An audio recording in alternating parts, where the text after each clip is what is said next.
I need to lose some weight.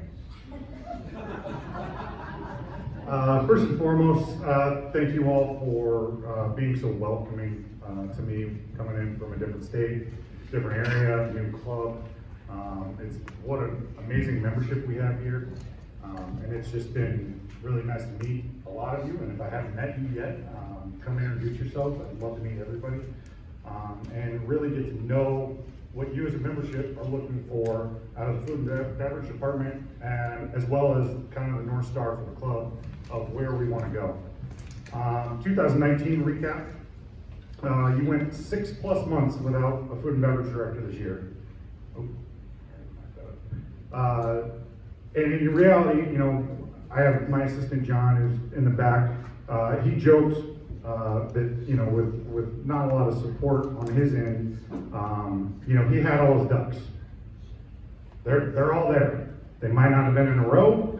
They might not have wandered left and right, but all the ducks were accounted for, and I couldn't have been able to do anything if it wasn't for John. So I really want to give him a round of applause for kind of holding the ship right.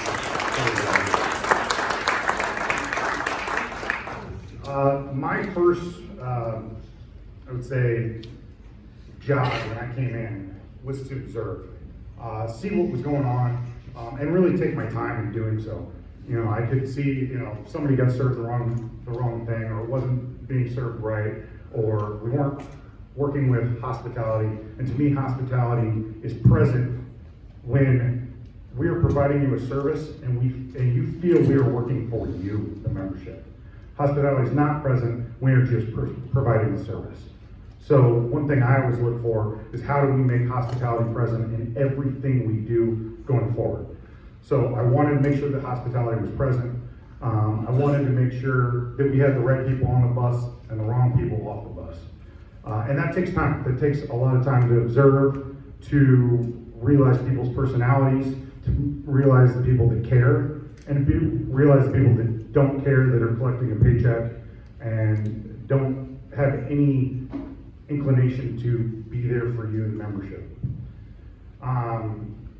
In doing that, we really wanted to, I wouldn't even say weed out, but we really wanted to see the general tone of the staff, as well as the membership. I also had to learn the membership.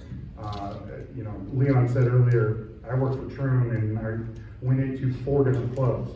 And the one thing to help fix their food and beverage operation, and help get it running correctly and be more hospitable to their members.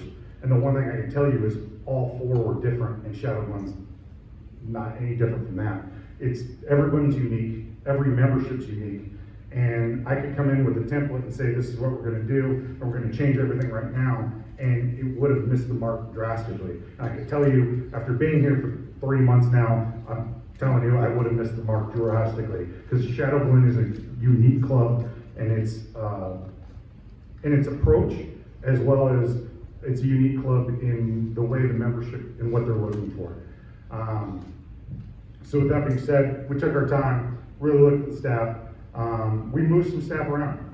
I always believe that my job is more of being a coach and putting people in the right place that they can succeed and really give more hospitality to the membership. So we lost some, had to fire some, had some not want to work through the vision, and we moved some. I don't know if many of you know this, but we moved Sandy to be full-time downstairs in the snack bar. We really saw that as an opportunity that we were missing. Again, having 18-year-old kids down there left and right, they mean well, they care, but having somebody down there a day a week, they weren't getting the changes or the promotions that we were really working to. So if I could put somebody down there full time that could really interact and change and grow with the membership, we felt that was a big lead, and we started that I think in October. So that's brand new and working forward from that. In 2019, we bought uniforms. When I got here, I couldn't tell who was working, who was a staff member, who was a member, who was a server, who was a cook. Everyone kind of looked the same and dressed the same. And I talked to many members, and they said the same thing. They didn't know who was working, they didn't know what their role was, anything like that. So to make things more cohesive and honestly, and help the morale of the staff, give them a little perk. We went out and got them uniforms. And I think that they responded well with that and being a little more professional in the way they acted, dressed, and worked forward. The big one to me was we bought radios for the team. And I've heard a lot of, well, this place isn't that big. One of the bigger sides is, when we're in the men's grill and they need to go get a side of mashed potatoes, they gotta walk all the way through, and now that bar's been open for 7 minutes with nobody there. So if we can establish lines of communication between the kitchen, between other servers, can anybody help me out? Can we get the potatoes out? And then that way, that bartender doesn't have to leave their post and can continue to sell drinks and make the club more money. That's going to be a higher assertion and things like that. Another thing we really looked at was when I got here, there wasn't really defined roles for servers, bartenders, hosts. Everybody kind of everybody kind of was a mock of all trades, or jack of all trades. And in reality, they were good at everything and the master of none. I had somebody who had hosted one time every 3 weeks. They didn't know the table numbers. They sat at the table and talked to a server and said, I put them at table 42. Server goes to 42, there's nobody there. They were wrong on the table. Things like that happened all the time when we started. So really trying to get people in their specific roles, and we'll get into that, how we did going forward. But this year I really started work in the last month or so, before the fire, with the kitchen staff. One thing that we noticed a lot was if on let's say a Friday night and we had a lot of food coming out of the window because everybody comes to eat at the same time and we got a lot of food going out at the same time. Food was coming up not in order, if you will. So you have 10 tables food up in the window and a burger from table 10 was in, well, nothing else of their food had even been started to be cooked yet. And this is common in a lot of restaurants. So we really went back to the basics and tried to work on, all right, let's get this table done, make it perfect, move on to the next. Make that one done, make it perfect, move on to the next. The thing that I really found, and then one of the things that I know has been an issue here at Shadow Glen, was, and we've heard about this a lot, is ticket times. Wow, it takes so long to get your food. I can tell you in the 3 months I've been here, at nighttime, I have not seen a ticket time over 18 minutes. What that tells me is, because I still know we have issues with food taking a long time to get out, is it is taking a long time for the servers to bring it in, to get it into the computer, to get the food out from the window once the kitchen puts it up, and the whole process is where it's slow. So that's one thing we're really working on going forward. One of the things we wanted to put in capital for next year is 2 more POS stations, so we had a place for the servers to actually ring the things in. If you have a 15-person party and somebody's standing behind them waiting to ring in a ticket, that's 5 minutes they have your food order in their hand that they're waiting to put it in. We met with the focus group and the house committee several times just to find the direction of the club. What we found was that, shockingly, as different as Shadow Glen is, you're in the same line as just about most of the clubs in the United States. We want more casual. We want a relaxed atmosphere. You still want to be able to have a nice dinner, have a steak, show clients out, but at the same time you want to be able to come in with kids maybe, or just have a more relaxed atmosphere, not so stuffy, white tablecloth atmosphere. And that was almost unanimous within the house committee as well as the focus group. So that was good to hear that we are on the same page, and we'll go that way moving forward. Some first year issues I came across. Probably the biggest one, which I joked that I was hoodwinked, I was not, but underpaid staff. When I went out for CMAA and talked to other food and beverage departments, I will give you the starting wage for a server from each of these. Blue Hills, $14. Kansas City Country Club, $15. Indian Hills, $16. Mission Hills, $16. Shadow Glen, $8. I have lost now 9 different potential employees that ended up going to other clubs. I can tell you, working with John Holland, the board, we have addressed this. We are immediately moving, starting January, to $12. It is already in our budget, and then we plan to continue to bump that each year, up probably about $2 each year to get caught back up. I joked with the board that you're giving me the Royals payroll and asking me to beat the Yankees on a consistent basis.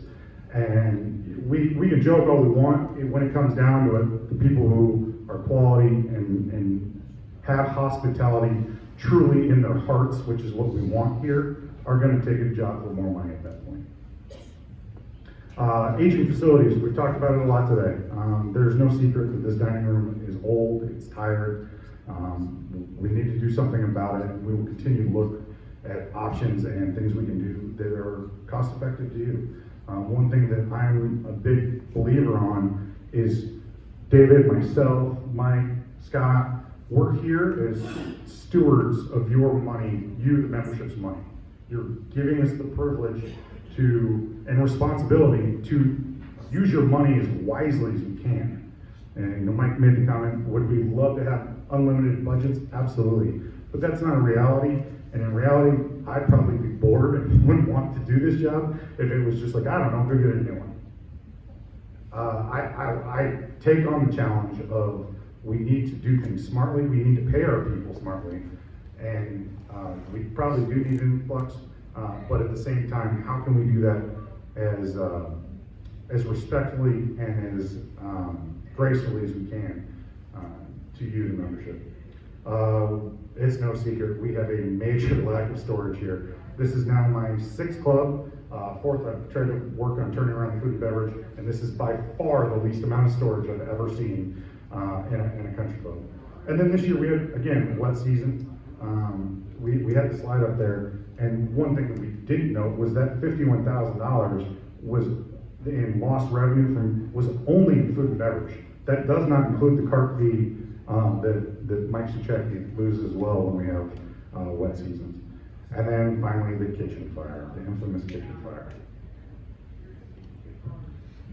All right, so if you haven't seen my videos, we'll do a quick rundown. Kitchen fire was caused by a short in a regulator of one of the fryers. The fryer was under warranty for 10 years. It was our 11th year on the fryer. It was caught by a night cleaning crew who called the fire department. Fire department then came. The actual Ansel system had not gone off yet. If anybody doesn't know, Ansel system is a chemical system. Basically, if you think of, you can't spray water on a grease fire. That would not do anything good except for spread a fire. So it used to be foam, and now it's a chemical spray that comes out in commercial kitchens. The problem is that stuff is extremely toxic once it comes out. So anything you have on the line, anything that's touched has to be professionally cleaned.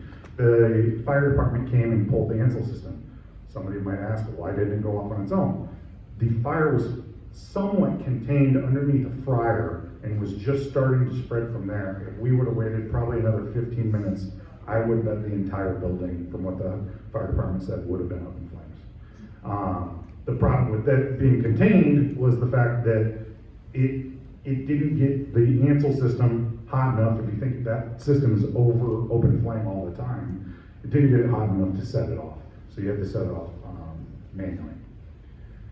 By the morning, I think Resh and I got calls about 2 in the morning.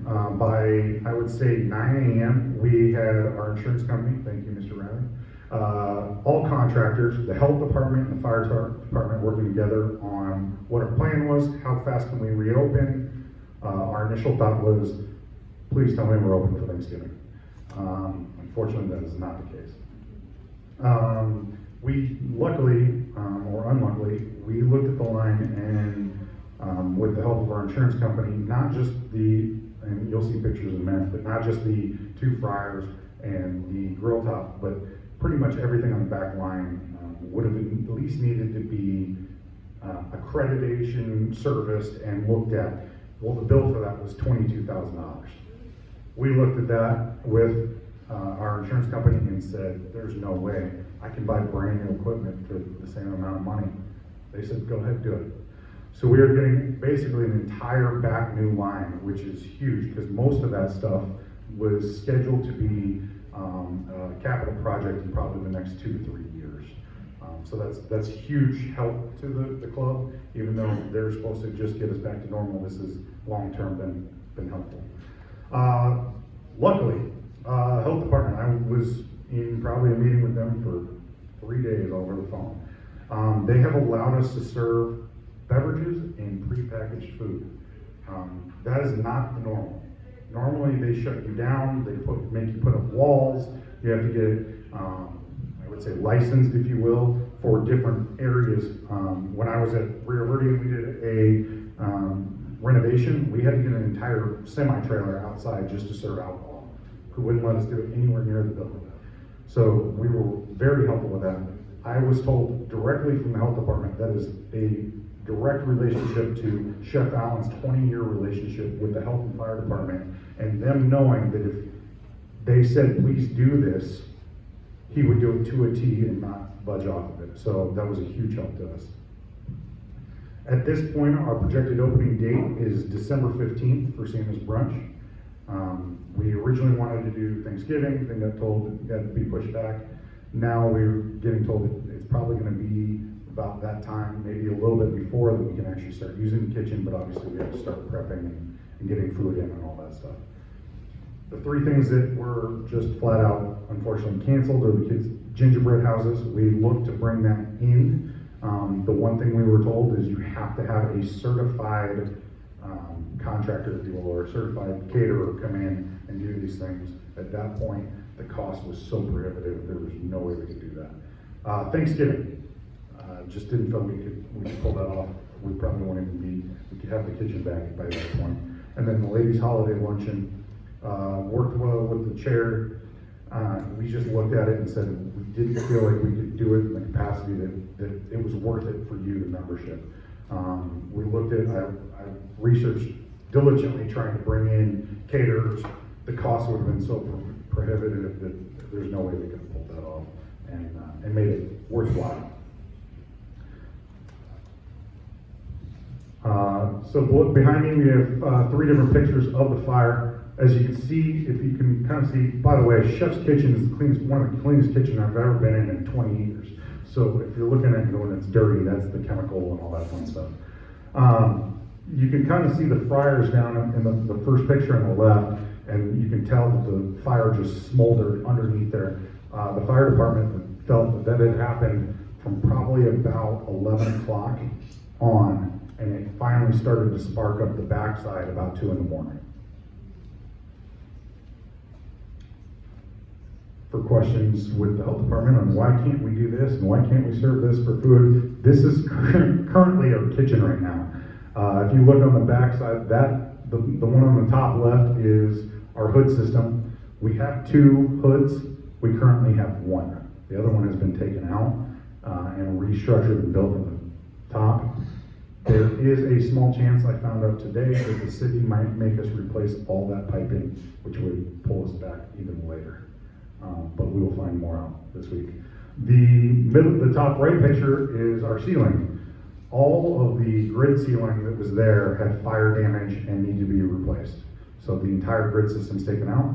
And then the bottom picture is a picture of that hood intake where we've taken the metal off of it, and that's what the char looks like on. JR, if I say any of this wrong, let me know. Our deductible was $10,000. At this point, we're looking at this to be about $100,000, if not more. So it was definitely worth it to have this great coverage.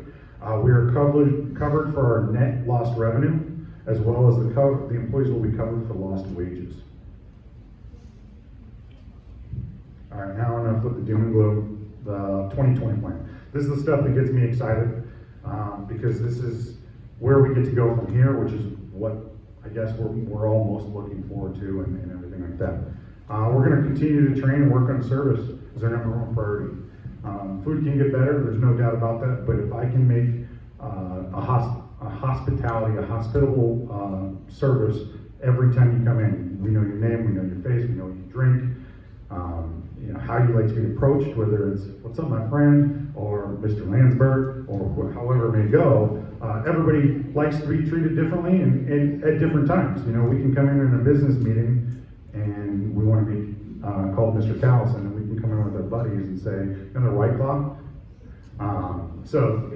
Learning that system. I've put the challenge to my team, both front of the house and back of the house. We're coming up with 20 new, never done before, different social events for the membership. Social event does not mean it's only for social members. It simply means there isn't anything tied to golf. That being said, Mr. Suchecki and I, myself, have revamped the Couples Twilight Series this year. So we're going to do 4 of the way you guys called them was the premier Twilights. The idea was and this is kind of a theme that I felt when we got here, we were watering down the product, doing too many things and not doing them well enough. So the big goal in 2020 and further is to do probably a little less and do it a lot better and really grow with that. The next one reads right on that. We are going to condense the menu drastically.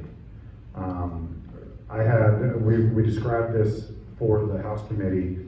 Let's say breakfast alone. Say 10 of you come in for breakfast. With all the modifiers and all the different options we have for breakfast right now, it probably takes an extra 3 to 5 minutes to take your order for a 10 top. It takes an extra 3 to 5 minutes for me to ring that order in. It takes an extra 3 to 5 minutes for the expo to make sure they have everything and everything's correct. It takes an extra 3 to 5 minutes to get the food out. It takes an extra 3 to 5 minutes for the server to serve it at your table. Notice I never said cook. That's a long time. We have a lot of modifiers. Obviously, if you have a dietary restriction, we are more than willing to work with you, but we've got to clean this up so that it gives you a better service and better quality of food. The other thing we run into is if you have 9 different burger buns or whatever we have right now, I don't have the storage for it besides putting it in a freezer. So we don't have as quality of food as we'd like. I'd rather go fresh and better food and better ingredients and the great words of Dave Ramsey, or not Dave Ramsey, Gordon Ramsay, don't mess it up. Do the right thing, use the right ingredients, chef's more than capable, and just don't mess it up and do a better job. We need to work to generate more banquet profit. Notice that does not say banquet revenue. One of the things we looked at extensively was what kind of revenue were we getting from outside weddings. Golf tournaments, there's no doubt. Mike makes a killing on them, and it's really good for the club. But we had a lot of outside events that we were turning in good revenue numbers. But when you look at it, I'm turning away the people in this room, the membership, for $1,000 net profit. Probably not worth it. You do that over and over and over again, notice what? We don't do a lot of business on Saturday nights because most of you realize we're probably doing something else. And that's not fair to the membership. So we really want to look at the way we make money with banquets, with outside events. Again, we're going to increase pay for the base server from $8 to $12, which will get us at least closer to being competitive and work that way. We're going to continue to look at long-term plans, meaning how do we make this dining room more comfortable, more casual, but still be able to provide this phenomenal service. I want to relaxed atmosphere, but 5-star service. Continue to work to reduce costs. We've done a great job this year, but there's still definitely a long ways to go. There were in my opinion, a lot of inflated numbers that we could easily trim and help out. One number that I think I shared with the House Committee and Board was we spend, I want to say it's $17,000 a year on table limits.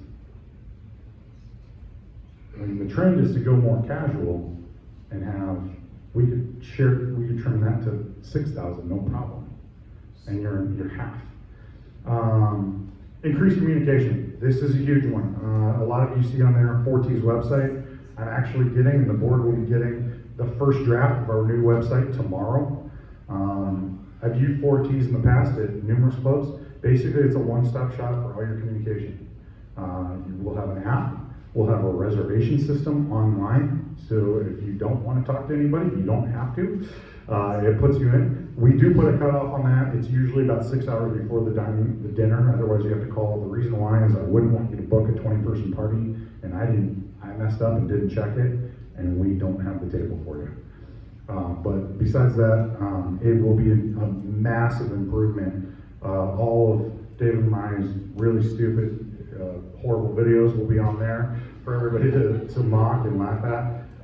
But it'll be a one-stop. If you have a question of what is going on at the club, whether it be our tea times being delayed, whether it be what's going on with membership, whatever, everything will be on there, and it will be so much more helpful and in tune. Those who don't know, our current system is really tedious on the back end to use. So if we have an issue, we need to update something, it's not a 2-click item, it's a lot of work. So it'll be much easier for us to stay on top of it and really connect with you guys through the website. And then the biggest one is continue to work with you, the membership, to get your feedback. What is the North Star? It is an always moving thing in clubs. It's never stagnant. Where do we want to go? The best way to do that is come talk to me. I'll come talk to you and have open conversations about it. The one thing I'll always say is, I don't say no, but I will tell you what we can do. I might not be able to do that right now, but I'll tell you what I can for sure. So if you ever have any questions or anything like that, please feel free to come to my office. I am in the dungeon as I'm the newest member, but it is a nice dungeon. Thank you, Rich, for that. But unless anything else, that's all I have. Does anybody have any questions for me? Joe, I got a couple questions. Sure. And one is just your 2020 plan. I guess my first question would be there. Probably most people are excited about it, right? I think the place needs to find an identity.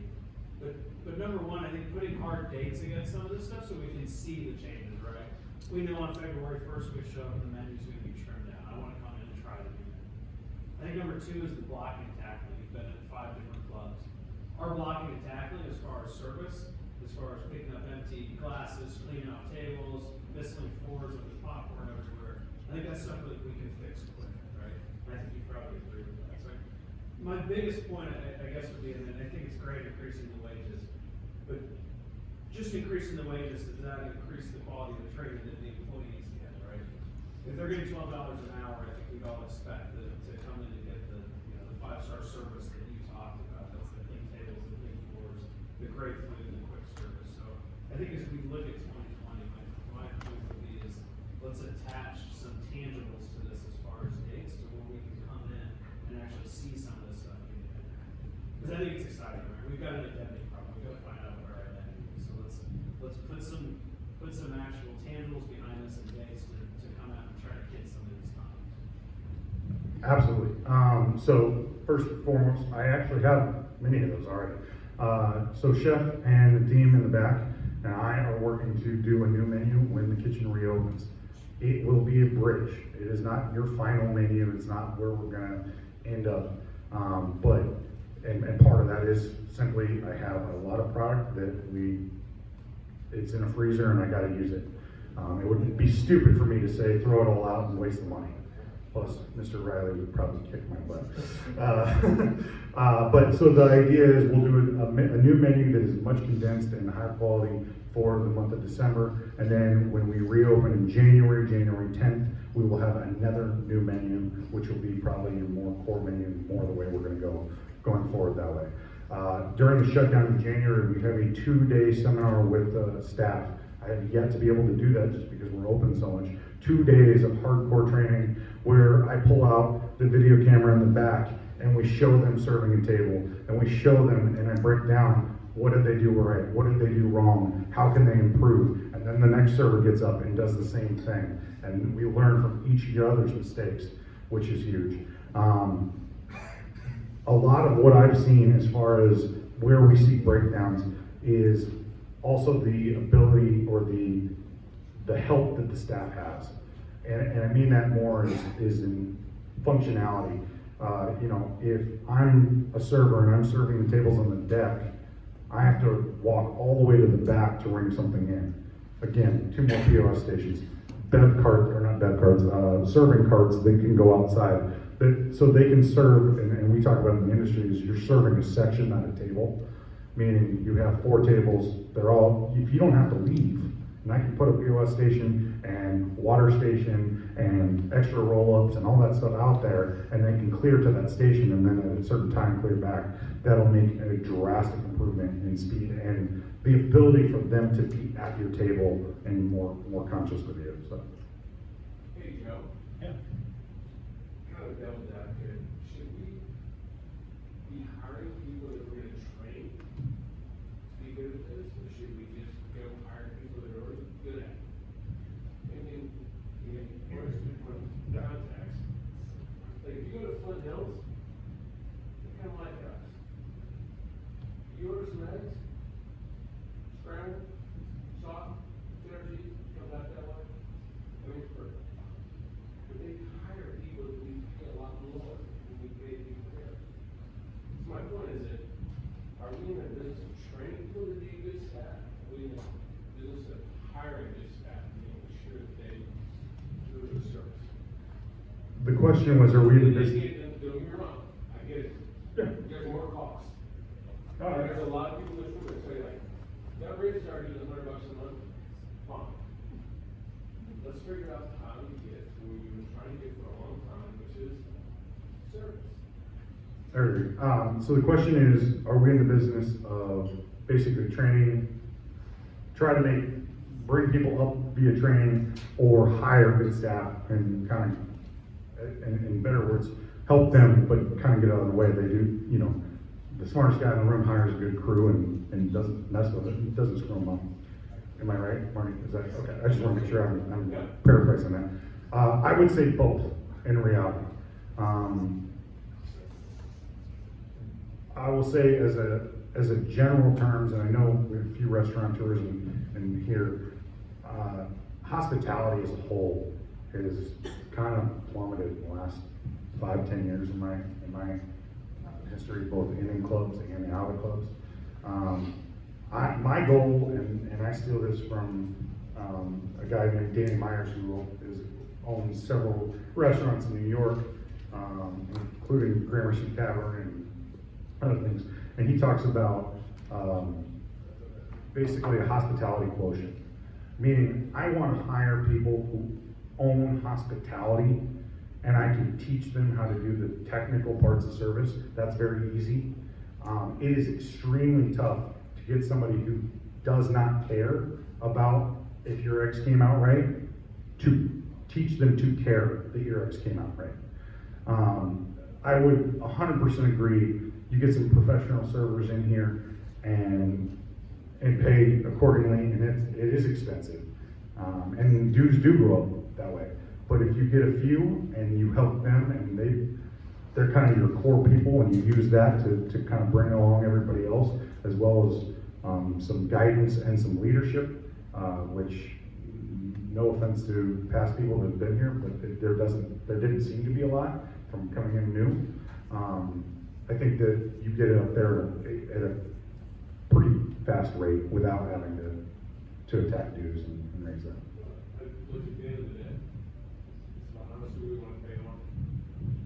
There's definitely a point to, you have to spend money to make money and get the area, so. How much do we want to pay to make sure that when we walk on the property, we're like, wow, this is worth $5,000 a month, I've been paying for the last 20 years. I think everybody in this room would agree. We have to pay a little bit more. But let's fix it. Thank you. Any other questions? All right, I'm gonna turn it over to Mr. Rash.